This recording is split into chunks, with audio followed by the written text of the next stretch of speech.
He was the 19th employee to join a fledgling cable television network. Today that network is the world's #1 nonfiction media company, reaching $1.5 billion cumulative subscribers in over 200 countries. W. Clark Bunting, President and General Manager of Discovery Channel, is this week's leader on leadership.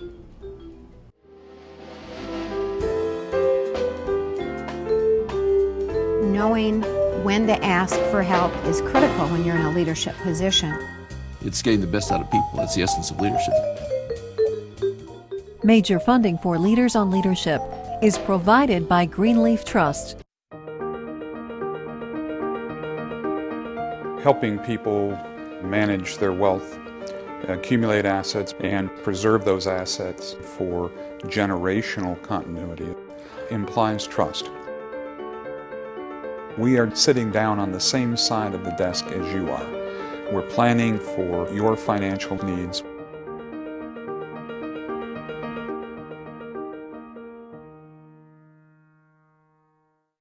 Additional funding provided by the Wayne State University School of Business Administration.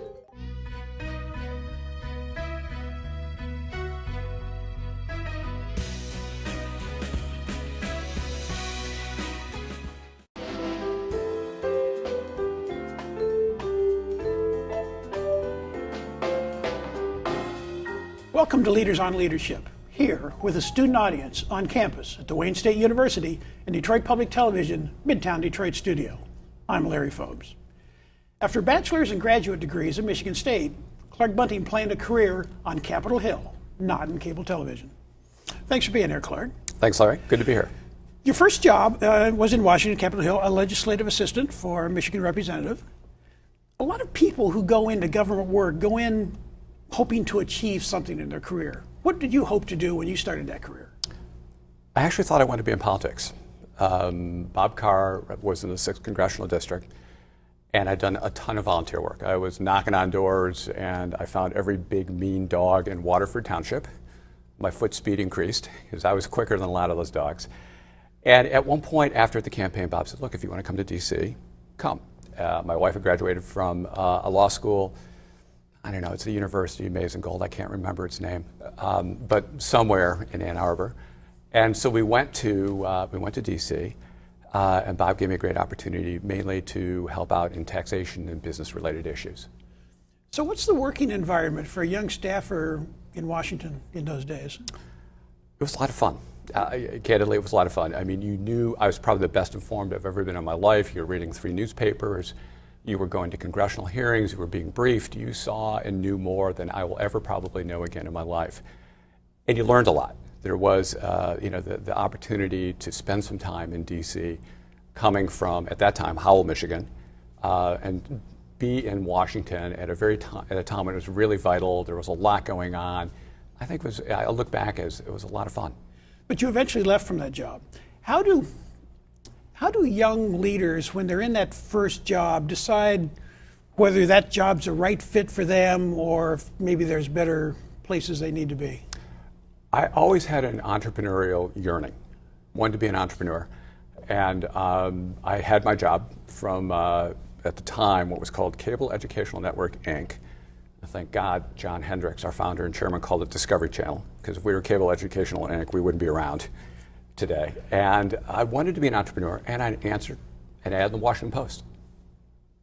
And John had the bad judgment to hire me. I said, I still think he regrets it, but 26 and a half years later. What kind of a job did they hire you in for? I did what was called program acquisitions, which basically meant you bought programming. So at the time, PBS did some documentaries, National Geographic did a few documentaries, but there was no place for documentaries. And John had this whole vision of, I really like seeing Cosmos, I really like watching Walter Cronkite.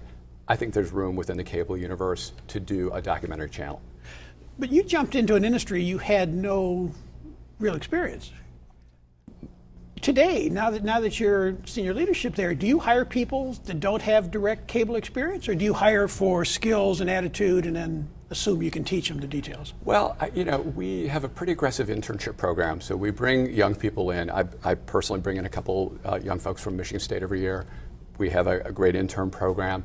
Candidly, I look at that job site today and I sometimes say, there's no way in heck I'd hire me. I mean, these are really skilled people. As we've grown, early on, it was common sense and the ability to say, look, we're very clear on what we need to do and to get that done. Today, though, our productions are literally on every continent in the world. It is a much more technical place with social media, digital delivery, all sorts of things that we hadn't even conceived of in 1985. Is there any relationship between the goals you had for yourself when you were in Congress to help make a better world through government with what you're doing at Discovery Channel? I was hopeful that Discovery would do that. When we started out, we were a bit like MTV.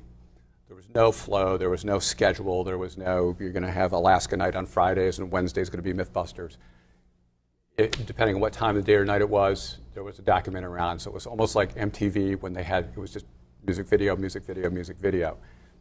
We just bought an awful lot of documentaries, put them bounced them off a satellite to, I think, 187,000 households at the time. You know, you joined the company in 1985. You were the 19th, I think, employee. What was the state of the cable industry in those days? It was pretty small. I mean, it was really, it was news, sports, movies, and to the great credit of two of our shareholders, we're still shareholders, Bob Myron from Newhouse and Dr. John Malone from, at the time, which was TCI, and now it's called Liberty. They looked over the horizon. We were broke. We were about to go belly up. We had no more money left, and these two gentlemen who were big cable operators said, this is going to be good for cable. We need to expand the content offering. It can't just be movies and sports and news. And they looked over the horizon. They met John, our chairman and founder, who is extremely, very charismatic, very compelling storyteller. And they said, we're going to make an investment in this. And that opened an awful lot of doors from a distribution standpoint, growing the number of people who could see the service, and also made an investment so we could spend more money on programming. Let's fast forward almost 3 decades to today. Give us a sense of what is Discovery Communications, the parent, Discovery Channel, the products you do, the services, the reach.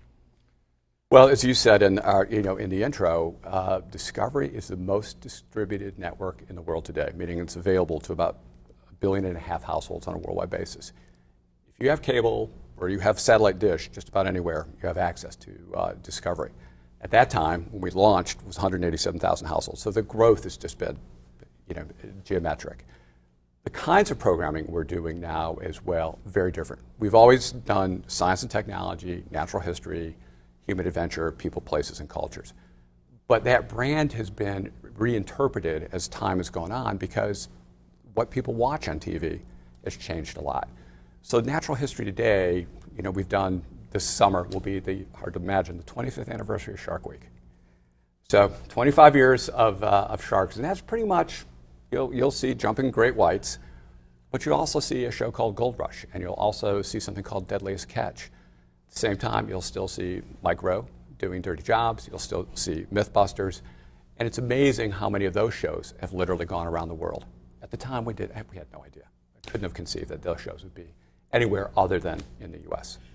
You talked about Shark Week. That happened pretty soon after you joined the company. Yep. Now, when I think about Hallmark products or services like Shark Week, I think about deep market analyses and clinical production development processes.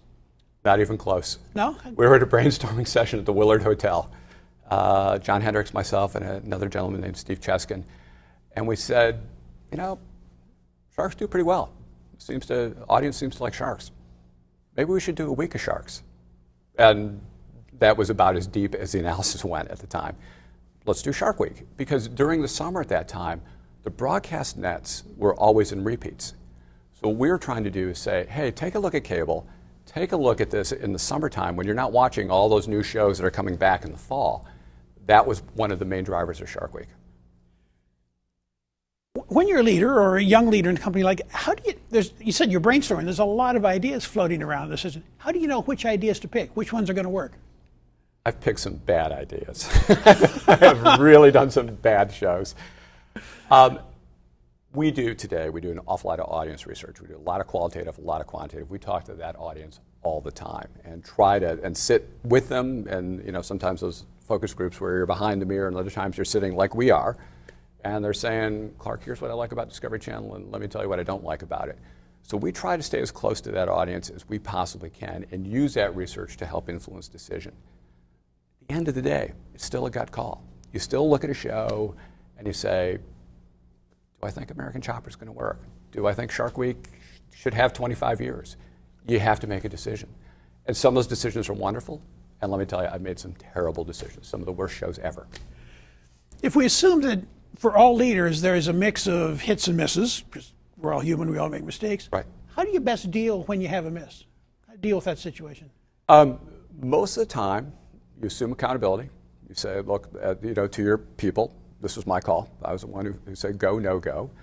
And what you want to make sure is that those people, particularly creative cultures, a creative culture that is scared is not going to come up with good ideas. You've got to take the slings and arrows. You've got to be the guy to absorb all that, or the woman to absorb all that, so those creatives stay creative and keep coming up with those crazy ideas. When you come up with a crazy idea that works, what you're really doing is you're telling entertaining stories about facts. Mm-hmm. In your opinion, what's the right balance between facts and entertainment on one of your shows? It varies. I mean, there are shows that we are very heavily fact-based. I go back to John's original vision for Discovery was to do two things. He said very early on, human beings are naturally curious species. We're hardwired to be curious. And secondly, we're hardwired, tell me a story. And we love stories, and whether that's sitting around a campfire with Australopithecus, how many ever years ago, or in front of a 60-inch flat screen with 3D glasses on, tell me a good story. So that balance point, that fulcrum, changes from show to show. If you look at Curiosity, very heavily science skewed. Natural History, very heavily science skewed. American Chopper, you might be looking for some science. Pretty hard. But that's a story. I would argue American Chopper today, it's not about bikes anymore. It's Shakespeare. This is Paul Sr. trying to figure out his life, trying to figure out how to interact with his kids, how to deal with his life. It's not about building bikes. So why does it Shakespeare? Because a lot of those themes that you find in Shakespeare, you're finding with Paul Sr. You're finding in Gold Rush. You're finding in Deadliest Catch. When you're doing one of the shows that's more fact-based, mm-hmm. on something that's controversial, maybe climate change, mm-hmm. What's the purpose for telling that story? Are you trying to tell us viewers what we need to think about climate change, or are you trying to tell us it's something we need to think about? On a good night, I can't tell anybody what to think. People have their opinions, and I talk to folks all the time.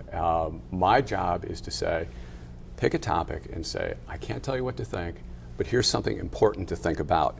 And we try to provide a good balanced approach. Not everything, not all the time. At other times I think we've gotten it wrong.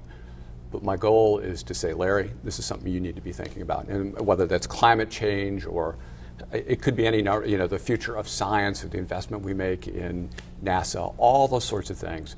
We're trying just to get you to say, we think you're smart. We give you a lot of credit as a Discovery audience, which tends to be better educated and more affluent.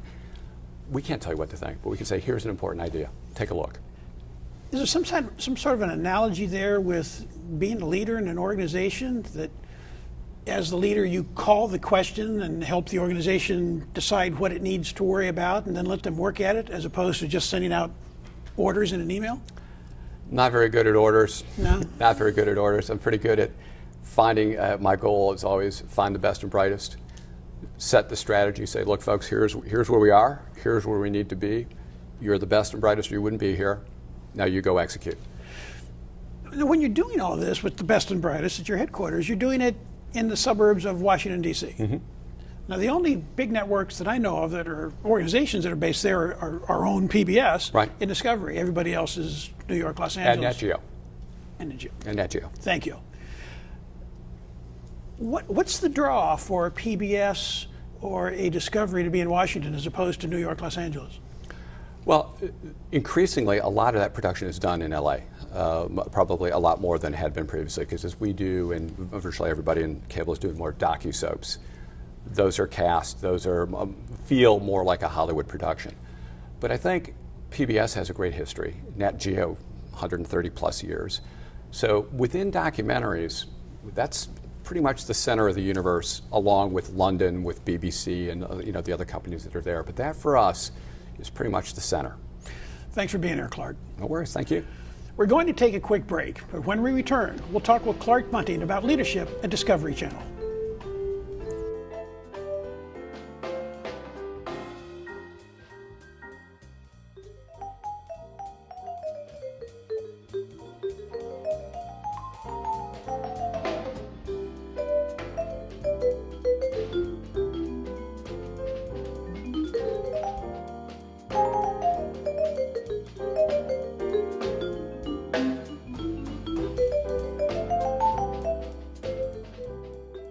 Welcome back to Leaders on Leadership.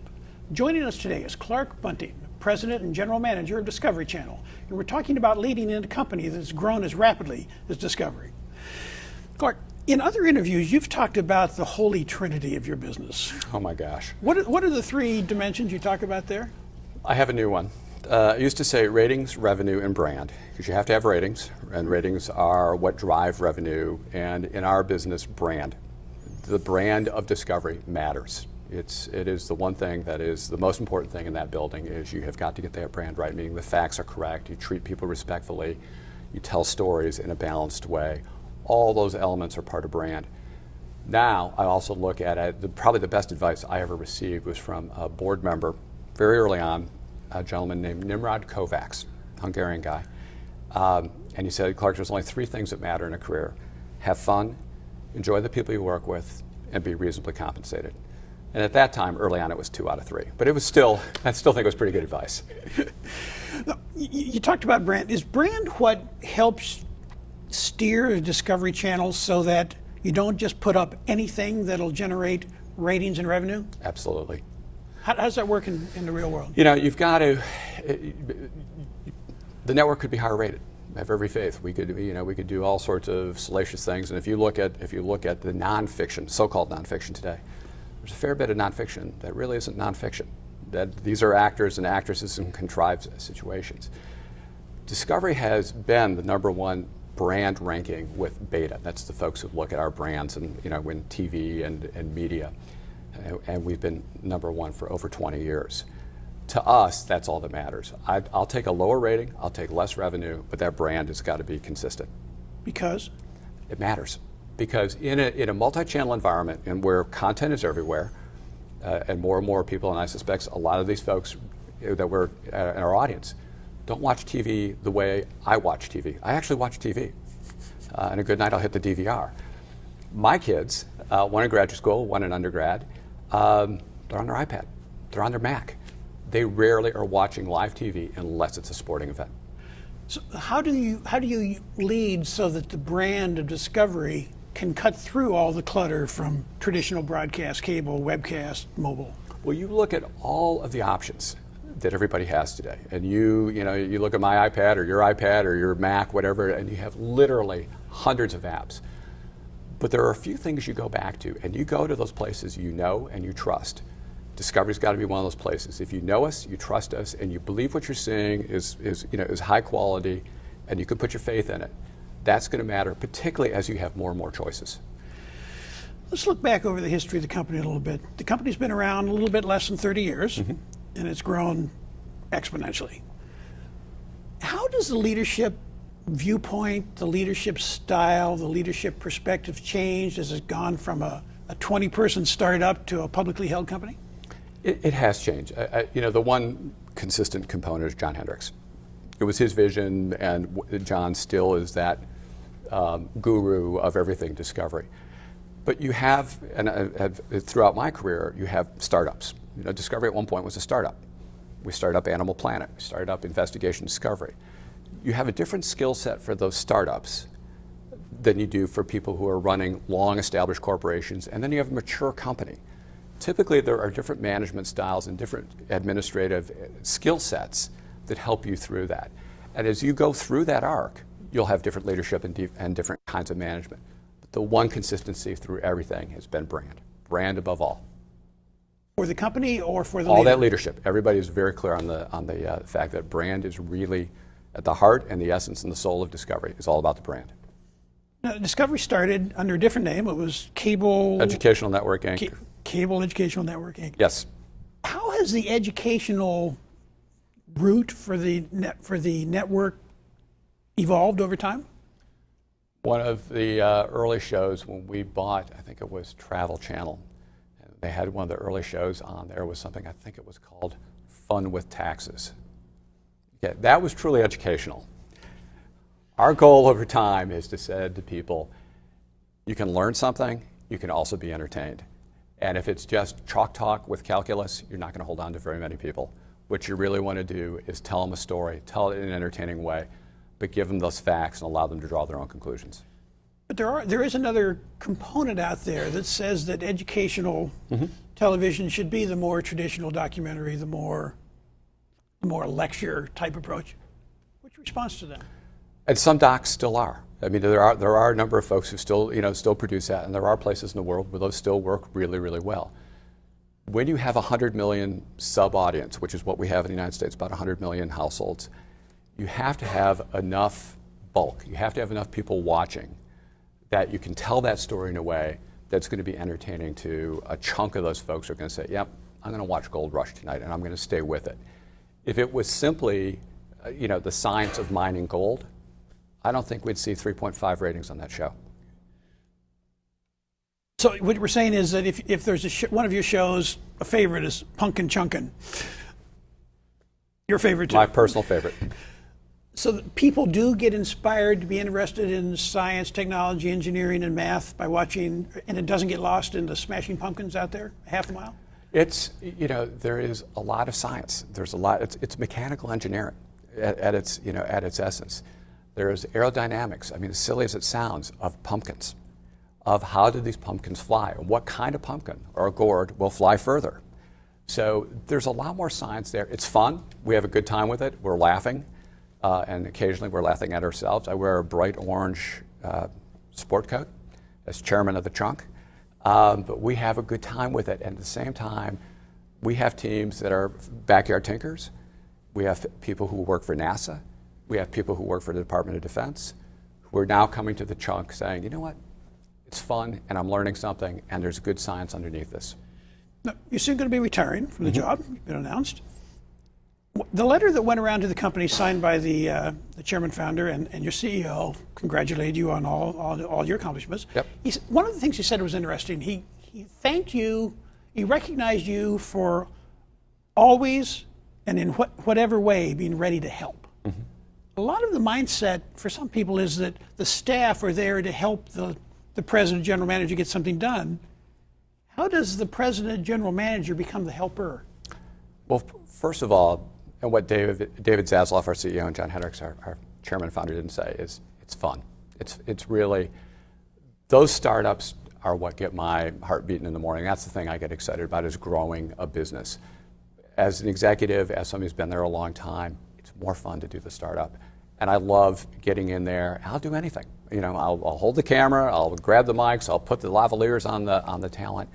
To me, because that's part of growing that culture of everybody pitches in, you do what needs to be done, when it needs to be done, and nobody's above saying, I'm sorry, I don't do faxing. Clark, I've got one last question. You've got a home in northern Michigan. Yep. Not one of the major television markets on the planet. Let's assume at some point, just hypothetically, you go there and you hire into the local independent television station. They want you to produce quality, local, factual programming. The budget and physical resources are pretty minimal. How are you going to do that? Well, first of all, that giant media market of Traverse City, you start with story. Find a good story. And you find those people, and it's interesting, there is a magazine that is published called Traverse.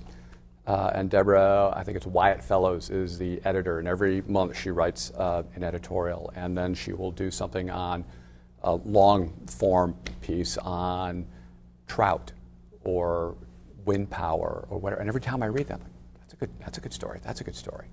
So there are those stories up there, and there are amazing people as well. So give me a good story, give me great characters, and it's not about CGI. It doesn't need to be in 3D. It just needs to be a great story with great characters. Thanks for being here, Clark. Appreciate it. Thanks, Larry. Please join us again next time for another edition of Leaders on Leadership. See you then.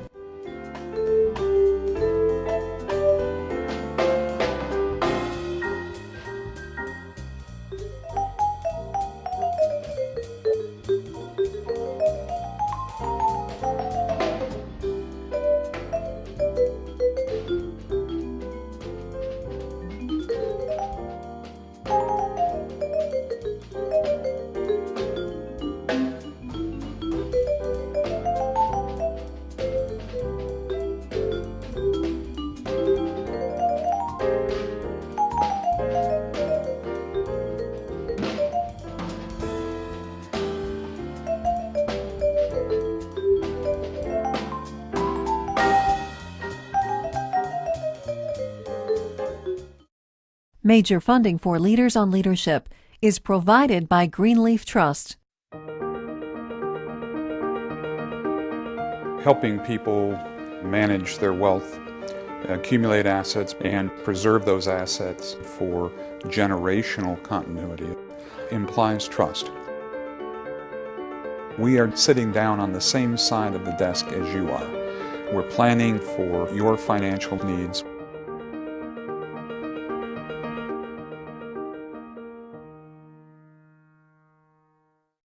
Additional funding provided by the Wayne State University School of Business Administration.